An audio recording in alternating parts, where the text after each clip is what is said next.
إن الحمد لله نحمده ونستعينه ونستغفره ونعوذ بالله من شرور أنفسنا ومن سيئات أعمالنا من يهده الله فلا مضل له ومن يضلله فلا هادي له وأشهد أن لا إله إلا الله وحده لا شريك له وأشهد أن محمدًا عبده ورسوله أرسله بالحق بشيرا ونذيرا وداعيا إلى الله بإذنه وسراجا منيرا يا أيها الذين آمنوا اتقوا الله حق تقاته ولا تموتن إلا وأنتم مسلمون يا أيها الناس اتقوا ربكم الذي خلقكم من نفس واحدة وخلق منها زوجها وبث منهما رجالا كثيرا ونساء واتقوا الله الذي تساءلون به والأرحام إن الله كان عليكم رقيبا يا أيها الذين آمنوا اتقوا الله وقولوا قولا سديدا يصلح لكم أعمالكم ويغفر لكم ذنوبكم ومن يطع الله ورسوله فقد فاز فوزا عظيما أما بعد فإن أصدق الحديث كتاب الله وأحسن الهدي هدي محمد صلى الله تعالى عليه وسلم وشر الأمور محدثاتها وكل محدثة بدعة وكل بدعة ضلالة وكل ضلالة في النار أعوذ بالله من الشيطان الرجيم بسم الله الرحمن الرحيم قاف والقرآن المجيد بل عجبوا أن جاءهم منذر منهم فقال الكافرون هذا شيء عجيب أإذا متنا وكنا ترابا ذلك رجع بعيد قد علمنا ما تنقص الأرض منهم وعندنا كتاب حفيظ بل كذبوا بالحق لما جاءهم فهم في أمر مريج أفلم ينظروا إلى السماء فوقهم كيف بنيناها وزيناها وما لها من فروج والأرض مددناها وألقينا فيها رواسي وأنبتنا فيها من كل زوج بهيج تبصرة وذكرى لكل عبد منيب ونزلنا من السماء ماء مباركا فأنبتنا به جنات وحب الحصيد وقد قال الله تبارك وتعالى في القرآن الكريم أعوذ بالله من الشيطان الرجيم بسم الله الرحمن الرحيم وإذ قلنا للملائكة اسجدوا لآدم فسجدوا إلا إبليس قال أأسجد لمن خلقت طينا قال أرأيتك هذا الذي كرمت علي لئن أخرتني إلى يوم القيامة لأحتنكن ذريته إلا قليلا قال اذهب فمن تبعك منهم فإن جهنم جزاؤكم جزاء موفورا الآية سورة الإسراء وعن أبي هريرة رضي الله تعالى عنه قال قال رسول الله صلى الله تعالى عليه وسلم إياكم والحسد فإن الحسد يأكل الحسنات كما تأكل النار الحطب رواه أبو داود أو كما قال النبي صلى الله عليه وسلم وقال النبي صلى الله تعالى عليه وسلم أي الناس خير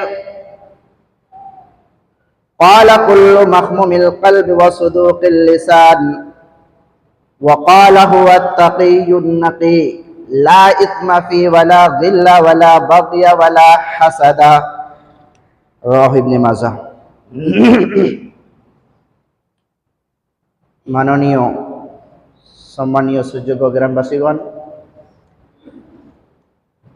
সামনে বসে থাকা ভাই ও বাবাজিরা এবং হাজরিনে জমা,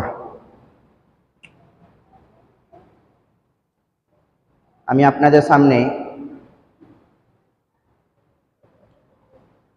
15 পারা সূরা নম্বর 17 আয়াত নম্বর 61 থেকে নিয়ে 63 পর্যন্ত 3টি আয়াত আপনাদের সামনে আমি পরিবেশন করেছি।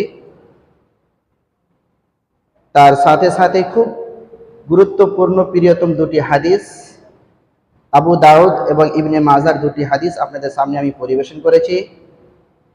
ইনশাআল্লাহুল আজিজ সময়কে কেন্দ্র করে এবং অল্প সময় আপনাদের সামনে এই আয়াত এবং দুটি প্রিয়তম হাদিসকে তুলে ধরবো। ওয়া মা তৌফিক ইল্লা বিল্লাহ। দর্শক মণ্ডলী, আমি যে বিষয়বস্তু নিয়ে এবং যা বিষয়বস্তু আমি আপনাদের সামনে আলোকপাত করতে চলেছি সেটা হবে হিংসা ও অহংকার তার পরিণাম। আজকে বিষয়বস্তু হবে হিংসা ও অহংকার এবং তার পরিণাম। সর্বপ্রথমে আমরা সব থেকে জেনে রাখি হিংসে কাকে বলা হয় এবং মানুষ প্রতি যে অহংকার সৃষ্টি হয় কোথা থেকে হয়, কিভাবে সম্ভব হতে পারে, সেই উপলক্ষে আপনাদের সামনে গুরুত্বপূর্ণ আমি হাদিসের বিবরণ করতে চলি। যেহেতু আমাদের গ্রামে প্রতিবেশী অনেকেই জ্ঞানীগুণী লোক রয়েছেন, আর যেহেতু এর পূর্বেও আপনারা অনেক জায়গায় শুনেছেন, কিন্তু আমি নিজেই পরীক্ষা করে দেখলাম এবং নিজেই গবেষণা করে দেখেছি শরীয়তের বিধানে কোন জায়গাতে হিংসা বলে এবং অহংকারের পরিণাম কোন জায়গাতে আমি এখনো পর্যন্ত খুঁজে পাইনি, তার প্রমাণ নাই। এবং আপনাদেরকেও আমি বলবো, যদি আপনারা কোনো জায়গায় দেখে থাকেন আমাকে জানাবেন। সর্বপ্রথমে আমি বলে থাকি হিংসা জিনিসটা কোথা থেকে সৃষ্টি হয়, হিংসা কাকে বলে। দেখুন, মহান আল্লাহ তাবারক ওয়া তাআলা কোন জ্ঞানী ব্যক্তিকে, কোন সমাজের প্রতিবেশী লোককে যদি আল্লাহ তাবারক ওয়া তাআলার পক্ষ থেকে যদি ওকে কোনো নিয়ামত দিয়ে থাকেন, ধন সম্পদ দিয়ে থাকেন, আর সেই নিয়ামত এবং তার ধন সম্পত্তিকে ধ্বংস করার কামনা করাটার নাম হচ্ছে অন্তরে হিংসা করা।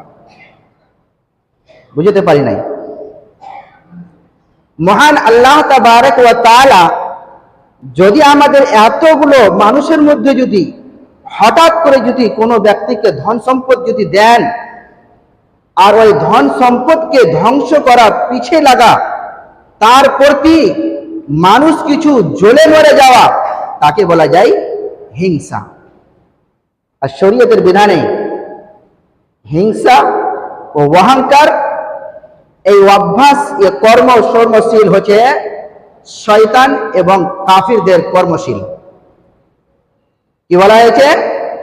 শরীয়তের বিধানে কোন জায়গাতে আপনি এই হিংসা এবং অহংকারের পরিণাম পাবেন না।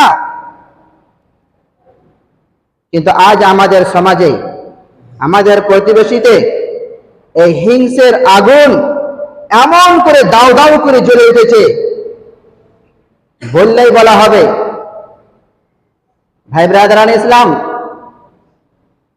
আমার নবী, যথা বিশ্বের নবী জনাবে মুহাম্মদুর রাসূলুল্লাহ সাল্লাল্লাহু আলাইহি ওয়াসাল্লাম, তিনি এই ভয়াবহ আগুন এবং এই জঘন্য জিনিস থেকে বাঁচার কারণে প্রত্যেক দিন রাত্রে ঈশার নামাজের পরে ঘুমানোর আগে আগে আল্লাহ রাব্বুল আলামিন, আল্লাহ তাবারক ওয়া তাআলার কাছে নবী মুহাম্মদ সাল্লাল্লাহু আলাইহি সাল্লাম এই দোয়াটি মোনাজাত করতেন, আল্লাহর কাছে এই জিনিসটি পরিত্রাণ চাইতেন। ওগো মাবুদ, তুমি আমাকে এক অপরের হিংসা থেকে দূরে রেখো। আমার মধ্যে যদি কোনো অহংকার সৃষ্টি পাওয়া যায়, এই অভ্যাসটা যদি আমার প্রতি থাকে, মাবুদ তুমি আমাকে এই জঘন্য জিনিস থেকে দূরে রেখো। আল্লাহ তাবারক ওয়া তাআলা স্বয়ং নবী মুহাম্মদ সাল্লাল্লাহু আলাইহি সাল্লামের প্রতি আয়াতটি অবতীর্ণ করেছেন। আপনি পড়েছেন, সকল বান্দারি মানুষের এই সূরাটি মুখস্থ রয়েছে, ওয়া মিন শাররি হাসিদিন ইযা হাসাদ। হে নবী, তুমি এক অপরের হিংসা ও অহংকার থেকে বেঁচে থেকো, দূরে থেকো।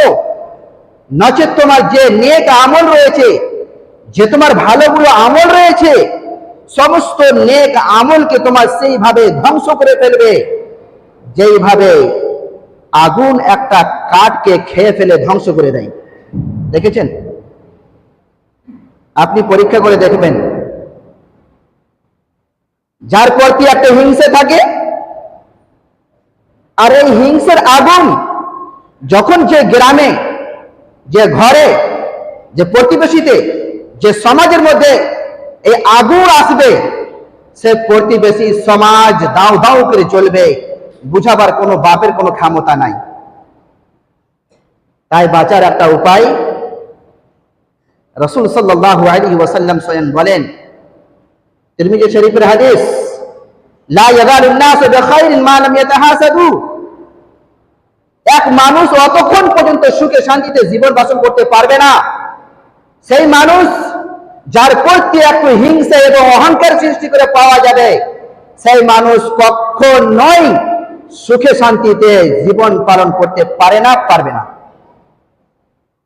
বরং নবী মুহাম্মদ সাল্লাল্লাহু আলাইহি ওয়াসাল্লাম তার প্রতি উপদেশ করেছেন, আল্লাহর পক্ষ থেকে তার প্রতি পরীক্ষা নেওয়ার জন্য সময় সময়ে তার প্রতি এমন মুসিবত আসবে, গোপনে হোক, লুকিয়ে চুরি হোক, জাহেরি বাতিনি, এমন ভাবে আপনাকে আল্লাহ রাব্বুল আলামিন পরীক্ষা নেবেন, আপনি কখনোই কল্পনা করতে পারবেন না কি এই অহংকারের কারণে আমার প্রতি কি একটু দাও দাও করে আগুন জ্বলতেছে।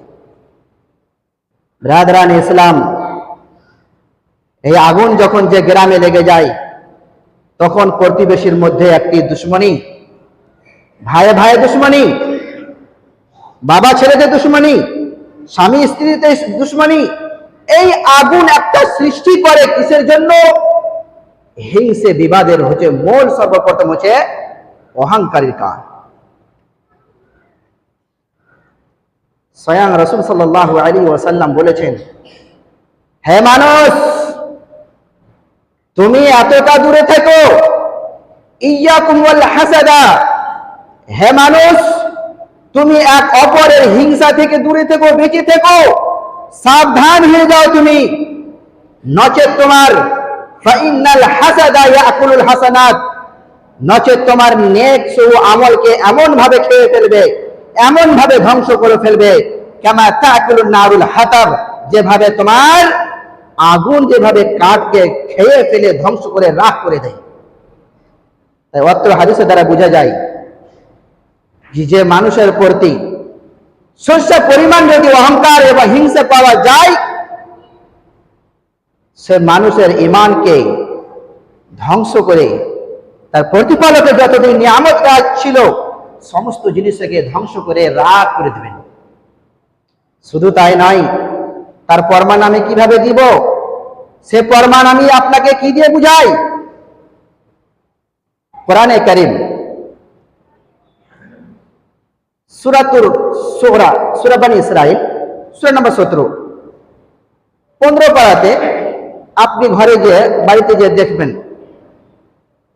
তাফসীর ইবনে কাসিরের মধ্যে ঘোষণা করা রয়েছে, স্বয়ং আল্লাহ তাবারক ওয়া তাআলা বলেন, আপনাদেরকে উদাহরণ দিয়ে বোঝাই যে সৃষ্টি, অহংকার এবং হিংসা কোথা থেকে সৃষ্টি হয়, সম্মান অসম্মান কোথা থেকে হয়, সেই জিনিসটা আপনাকে আমি কোরআনের মাধ্যম দিয়ে বুঝাই। কি বললাম? সূরাতুল ইসরা সূরা নম্বর 17 আয়াত নম্বর 61 থেকে 63 পর্যন্ত স্বয়ং আল্লাহ রাব্বুল আলামিন বলছেন, শুনুন। বিসমিল্লাহির রহমানির রহিম। ওয়া ইয কুলনা লিল মালাইকাতি ইসজুদু লিআদামা ফাসাজাদু ইল্লা ইবলিস ক্বালা আসজুদু লিমান খালাকতা তিনা ক্বালা আরাআইতাকা হাযাল্লাযী কাররামতা আলাইয়া লাইন আখখারতানি ইলা ইয়াউমিল কিয়ামা লাআহতানিকান্না যুররিয়াতাহু ইল্লা ক্বালিলা ক্বালা যাহাব ফামান তাবিআকা মিনহুম ফাইন্না জাহান্নামা জাযাউকুম জাযাআম মাওফুরা। মহান আল্লাহ রাব্বুল আলামিন যখন আদম সন্তানকে এবং আল্লাহ তাবারক ওয়া তাআলা আমার বাবা যথা বিশ্বের বাবা হযরত আদম আলাইহিস সালাতু ওয়াস সালামকে সৃষ্টি করলো, সৃষ্টি করার পরে পরে সঙ্গে সঙ্গে আল্লাহ তাবারক ওয়া তাআলা সমস্ত ফেরেশতাকে এই কথাটি আদেশ দিল যে সকলেই তোমরা হযরত আদমকে সম্মানের সাথে সিজদা করো। আল্লাহ তাবারক ওয়া তাআলা একটা পরীক্ষা নেওয়ার জন্য সম্মানের সাথে কি বললো कि তোমরা হযরতে আদম আলাইহিস সালাতু ওয়াস সালামের সামনে মাথা নত করে সিজদা করো। কি বলছে? ক্বালা যাহাব ফামান তাবিআকা মিনহুম ফাইন্না জাহান্নামা ক্বালা আসজুদু লিমান খালাকতা তিনা। সেই শয়তান বলল, ওগো আল্লাহ, আমি তাকে কখনো সিজদা করতে পারি না, কেননা লিমান খালাকতা তিনা, আপনি যা ব্যক্তিকে সৃষ্টি করেছেন সেই ব্যক্তি হচ্ছে দুনিয়ার সবথেকে নোংরা মাটি, সেই হচ্ছে সব থেকে তুচ্ছ ব্যক্তি, আমি তাকে কখনোই তুচ্ছ ব্যক্তিকে সিজদা করতে পারছি না। তিনি আবার বলেন, ওগো আল্লাহ, আমি তোমার কসম খেয়ে বলছি, ক্বালা আরাআইতাকা হাযাল্লাযী কাররামতা আলাইয়া, ওগো আল্লাহ, তুমি আমার প্রতি যদি ওই শয়তানকে, ওই আদমকে যদি আমার থেকে সম্মান দিয়ে থাকো, আমার থেকে মর্যাদা দিয়ে থাকো, আমি তোমার কসম খেয়ে বলছি, লা ইন আখখারাতানি ইলা ইয়াউমিল কিয়ামা, ওগো আল্লাহ, তুমি যদি আমাকে কিয়ামত পর্যন্ত ছাড় দিয়ে থাকো, আমি তোমার কসম খেয়ে বলছি, লা আহতানিকান্না যুররিয়াতাহু ইল্লা কালিলা, আমি তোমার কিছু মুমিন বান্দা, যারা মুখলিস বান্দা, যারা মুমিন তাকওয়াশিয়ার, তাছাড়া যত দুনিয়াতে আপনার বান্দা রয়েছে সমস্ত বান্দাকে আমি ধ্বংস করে পথভ্রষ্ট করে দিব। এই অহংকার তার মধ্যে একটা সৃষ্টি হতে লাগলো। কোথা থেকে? যখন আল্লাহ তাবারক ওয়া তাআলা সমস্ত ফেরেশতাকে হযরতে আদমকে সম্মানের সাথে সিজদা করতে বলল, ফাসাজাদাল মালাইকাতু কুল্লুহুম আজমাউন, কোরআনের মধ্যে রয়েছে যে সমস্তই ফেরেশতা সম্মানের সাথে হযরতে আদম আলাইহিস সালাতু ওয়াস সালামের সামনে মাথা নত করে সিজদা করলো, কিন্তু এই শয়তান এই কথাটাই অস্বীকার করলো, আমি তাকে কখনো সিজদা করতে পারছি না। কি বললো? খালাকতানি মিন নার, ও আল্লাহ, তুমি আমাকে একটা আগুন জাত থেকে সৃষ্টি করেছো, ওয়া খালাকতাহু মিন তিন, আর ওই তুচ্ছ ব্যক্তিকে, ওই ঘৃণা ব্যক্তিকে তুমি একটা জঘন্য মাটি থেকে সৃষ্টি করেছো, আমি তাকে কখনো সিজদা করতে পারি না। মহান আল্লাহ রাব্বুল আলামিন বলেন, ক্বালা যাহাব, এই শয়তান তুমি চলে যাও, আমি তোমাকে এই কথাটি ছাড় দিলাম কিন্তু তোমাকে ছেড়ে দিব না, তোমার যা ইচ্ছে তাই করো। এইভাবে অত্যাচারী করতে লাগলো। অত্যাচারী করার পরে পরে মহান আল্লাহ তাবারক ওয়া তাআলা ইবলিসকে বলল, ক্বালা যাহাব ফামান তাবিআকা মিনহুম ফাইন্না জাহান্নামা জাযাউকুম জাযাআম মাওফুরা। মহান আল্লাহ তাবারক ওয়া তাআলা ওই ইবলিসকে বলল, এই ইবলিস, তুমি এখান থেকে চলে যাও, তোমার যা ইচ্ছে তাই করো, কিন্তু আমি তোমাকে ছেড়ে দিলাম, ছাড় দিলাম, কিন্তু তোমাকে ছেড়ে দিই নাই।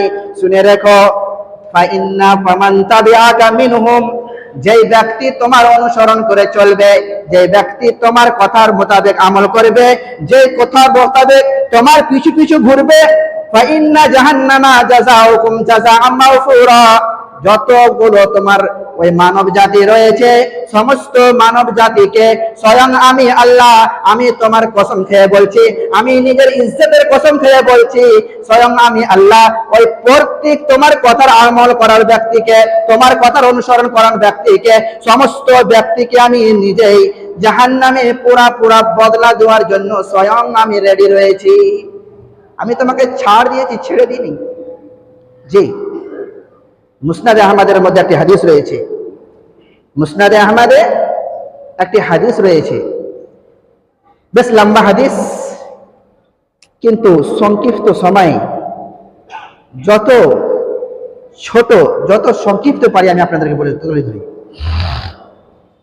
রাবি হাদিস হযরতে আব্দুল্লাহ হযরতে আনাস বিন মালিক রাদিয়াল্লাহু তাআলা আনহু, তিনি বলেন কি একত্রভাবে আমরা একটা জামাতে সকল মানুষের সঙ্গে আমরা মসজিদের নববীতে আল্লাহ রাসূল সাল্লাল্লাহু আলাইহি সাল্লামের সঙ্গে আমরা বসে একটা কোনো কথাবার্তা আলোচনা করছি, কোনো প্রতিযোগিতার আলোচনা করছি, এর মধ্যে হঠাৎ করে টুক করে আল্লাহ রাসূল সাল্লাল্লাহু আলাইহি ওয়াসাল্লাম বললেন,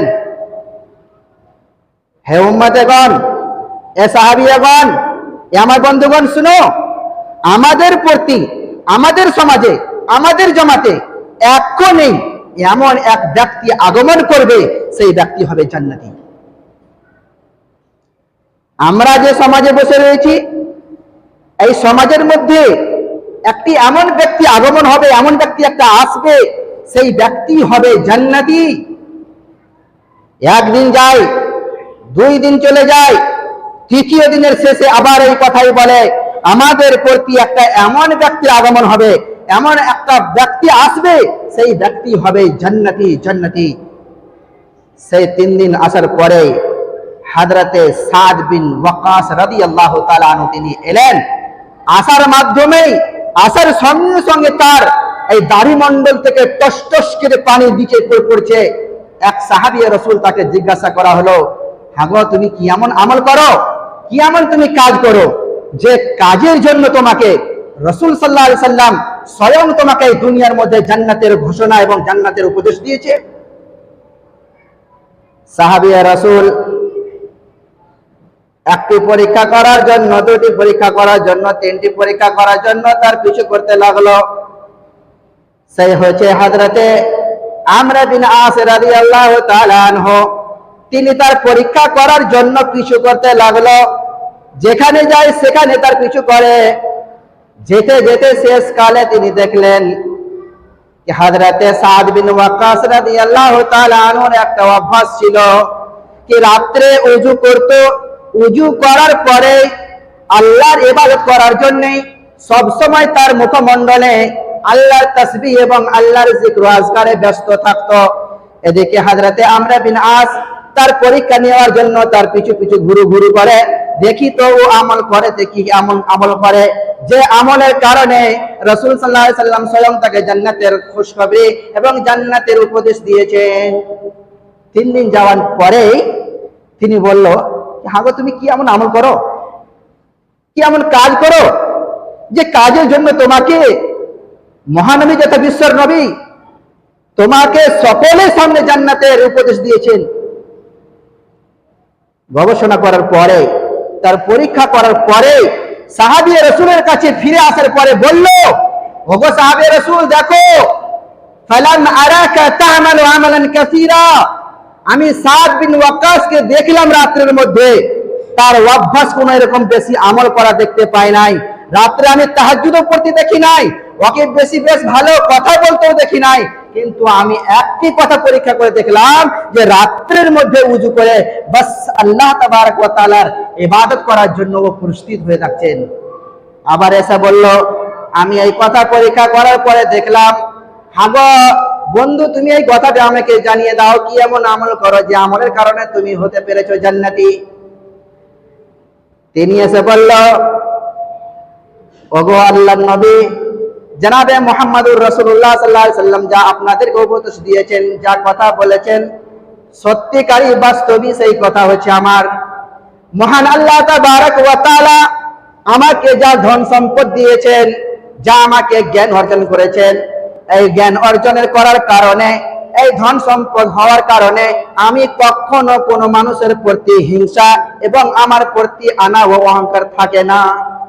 আমার প্রতি অহংকার থাকে না, আমি কোনো ব্যক্তির জন্য হিংসা জ্বলে পড়ি মরি না, এই কথা বলার পরে বলে কি বাস্তবে কি এই কথা কি আমাদের দ্বারা সম্ভব হতে পারে না? নিশ্চয় হতে পারে। শ্রোতমণ্ডলী, বলার উদ্দেশ্য হলো কি হিংসা ও বিবাদ করার কারণে যখন আমার নেক আমল, ভালো আমল যখন ধ্বংস হয়ে যেতে পারে, তো আমরা তার থেকে বেঁচে নিয়ে যাওয়ার চেষ্টা করব। আমরা সাবধান হয়ে যাব, কেননা অহংকার পরকালীনের জন্য ইহকাল এবং পরকাল দুনিয়াতে শাস্তি পাবেন। স্বয়ং তিরমিজি শরীফের হাদিস রয়েছে, রাসূল সাল্লাল্লাহু আলাইহি ওয়াসাল্লাম বলেন, লা ইয়াজতামিউ ফি জাওফি আবদিন আল ঈমান ওয়াল হাসাদ। কোন ব্যক্তির কাছে একই সঙ্গে দুশ্চরিত্র প্রকারের জিনিস হতে পারে না, আর কোনোদিন হবে না। যেমন কোন মানুষের কাছে যদি ইমানের গুণ থাকে, তাহলে আল্লাহর কসম খেয়ে বলছি আমি, যদি সত্যকারী যদি তার প্রতি ইমান থাকে, তার প্রতি কখনো কোনো প্রতি হিংসা ও অহংকার আসতে পারে না। আর যার অন্তরের ভিতরে অহংকার এবং হিংসে থাকবে, আল্লাহর কসম খেয়ে বলছি আমি, তার প্রতি ইমানের জজবাও কখনো সৃষ্টি হতে পারে না। সহি হাদিস, सही तिरमिजी शरीफ हदीस, ला यजतमिउ फी जौफि अब्दिन अल ईमान वल हसद। किसी मोमिन के दिल में बैक वक्त दो चीज जमा हो ही नहीं सकता। अगर ईमान है तो हसद नहीं, अगर आपके दिल में हसद है, बुग़्ज़, अदावत और दुश्मनी है, तो फिर आपके दिलो दिमाग में ईमान की मिठास नहीं है। रसूल सल्लल्लाहु अलैहि वसल्लम का এই প্রতিটি জানা হলো। রাসূল সাল্লাল্লাহু আলাইহি ওয়াসাল্লামের কাছে জিজ্ঞাসা করা হলো, ওগো আল্লাহর রাসূল, আমরা দুনিয়া এত পথভ্রষ্ট হয়ে গেছি, আমরা দুনিয়া এত পথভ্রষ্ট হয়ে গেছি, আমাদেরকে আপনি এমন একটি কাজ বলে দেন, এমন একটি আমল বলে দেন, যে আমলটি করে আমরা দুনিয়ার সর্বশ্রেষ্ঠ ব্যক্তি, সবথেকে সম্মানী ব্যক্তি যদি আমরা সমাজের মধ্যে হতে পারি। কথা বুঝে এলো না? সাহাবায়ে রাসূল রাদিয়াল্লাহু তাআলা আজমাইন আল্লাহর রাসূলের কাছে এসে জিজ্ঞাসা করলো, ওগো আল্লাহর নবী, আপনি আমাদেরকে একটি এমন উপদেশ দেন, একটি এমন কাজ করতে উপদেশ দেন, যে কাজটা করলে আমরা সমাজের মধ্যে, গ্রামের মধ্যে, নেতৃত্বের মধ্যে আমরা জেনে সম্মানী ব্যক্তি হতে পারি, দুনিয়ার সর্বশ্রেষ্ঠ ব্যক্তি হতে পারি আমরা। রাসূল সাল্লাল্লাহু আলাইহি ওয়াসাল্লাম চট করে এই কথাটি জবাব দিলেন, কুল্লু মাখমুমিল কলব ওয়া সুদুকিল লিসান। প্রত্যেক ব্যক্তি মাখমুমিল কলব এবং সুদুকুল লিসান যদি হতে পারে, সেই ব্যক্তি হবে দুনিয়ার সবথেকে বড় সম্মানী ব্যক্তি। কিন্তু সাহাবায়ে রাসূল হতাশ হয়ে পড়লেন, আশ্চর্য করতে লাগলো, ওরা ভেবেচিন্তে দেখতে লাগলো, ওগো আল্লাহর রাসূল, আপনি যা কথাটি উপদেশ দিয়ে বলেছেন যে কুল্লু মাখমুমিল কলব সুদুকিল লিসান, আমরা তো জানি, ফামা নারিফুহু, আমরা জানি কি সুদুকিল লিসান ওই ব্যক্তিকে বলা হয় যে সব সময়কার জন্য সত্যবাদী, সত্য কথা বলে থাকে। কিন্তু আল্লাহর নবী, আমরা এই কথাটা বুঝে এলো না, আমাদের মধ্যে এই কথাটি বুঝে এলো না কি মাখমুমিল কলব কাকে বলা হয়। রাসূল সাল্লাল্লাহু আলাইহি ওয়াসাল্লাম চট করে আবার কথা বলছেন, মাখমুমিল কলব সেই ব্যক্তি হবে যার ব্যক্তিগত কোনো যদি আমল থাকে, হুয়া তাকিয়ুন নাকি, যার অন্তরের প্রতি সব সময়কার জন্য আল্লাহর ভয়, এবং তার অন্তর সব সময়কার জন্য অহংকার, পাপ, সাফ এবং গুনাহ প্রত্যেক জিনিসে, জঘন্য জিনিস থেকে অন্তরটা সবসময় পবিত্র, পাক ও সাফ থাকবে, সেই ব্যক্তি হবে মাখমুমিল কলব। শুধু তাই নয়, আবার বলেন হুয়া তাকিয়ুন নাকি লা ইসমা ফিহি ওয়ালা গিল্লা ওয়ালা বাগিয়া, যে অন্তরে কখনো তার প্রতি কোনো ইমানের মধ্যে কোনো গুনাহ থাকবে না, কোনো রকমের জুলম থাকবে না, কোনো রকমের আমানতের খিয়ানত থাকবে না, ওয়ালা হাসাদা, আর তার অন্তরের প্রতি কখনোই হিংসা ও অহংকার থাকবে না। তাই শ্বশুর প্রীতির মণ্ডল, অত্র হাদিসের দ্বারাই বোঝা যায়, যদি আমরা দুনিয়ার সর্বশ্রেষ্ঠ ব্যক্তি হতে চাই, দুনিয়ার যদি আমরা সম্মানী ব্যক্তি হতে চাই, তাহলে আমরা এই অত্র হাদিসের দ্বারা আমল করতে হবে। নচেত আমাদের দুনিয়া ইহকাল এবং পরকাল যতগুলো আমাদের নেক আমল আছে, সব নেক আমল আগুনের মতো দাও দাও করে জ্বলে ধ্বংস হয়ে যাবে। তখন আমি না এই দুনিয়া থাকবো না সেই দুনিয়া থাকবো, কোনো কালে আমাদের হতে পারছে না। পরিশেষে আমি আল্লাহ রাব্বুল আলামিনের কাছে দোয়া করব, আল্লাহ রাব্বুল আলামিন ওগো পাক পরওয়ারদিগারে আলম, আমাকে এবং যত বিশ্বের নবীকে, বিশ্বের মানব জাতিকে এবং আমাদের প্রতিবেশীকে, আমাদের সমাজকে, আমাদের গ্রামবাসীকে খাস করে আল্লাহ তুমি এই হিংসা ও অহংকার থেকে তুমি দূরে রেখো।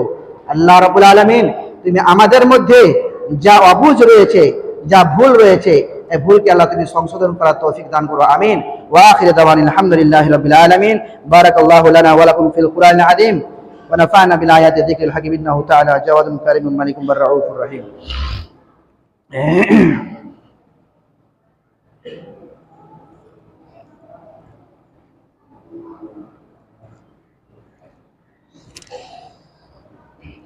إن الحمد لله نحمده ونستعينه ونستغفره ونعوذ بالله من شرور أنفسنا ومن سيئات أعمالنا، من يهده الله فلا مضل له ومن يضلله فلا هادي له، وأشهد أن لا إله إلا الله وحده لا شريك له، وأشهد أن محمدا عبده ورسوله. أما بعد، أعوذ بالله من الشيطان الرجيم، بسم الله الرحمن الرحيم.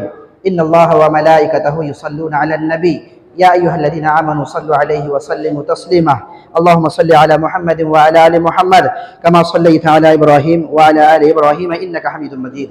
اللهم بارك على محمد وعلى آل محمد كما باركت على إبراهيم وعلى آل إبراهيم إنك حميد مجيد. اللهم إنا نجعلك في نحورهم ونعوذ بك من شرورهم. اللهم إنا نجعلك في نحورهم ونعوذ بك من شرورهم. اللهم إنا نجعلك في نحورهم ونعوذ بك من شرورهم. إن الله وملائكته يصلون على النبي يا أيها الذين آمنوا صلوا عليه وسلموا تسليما.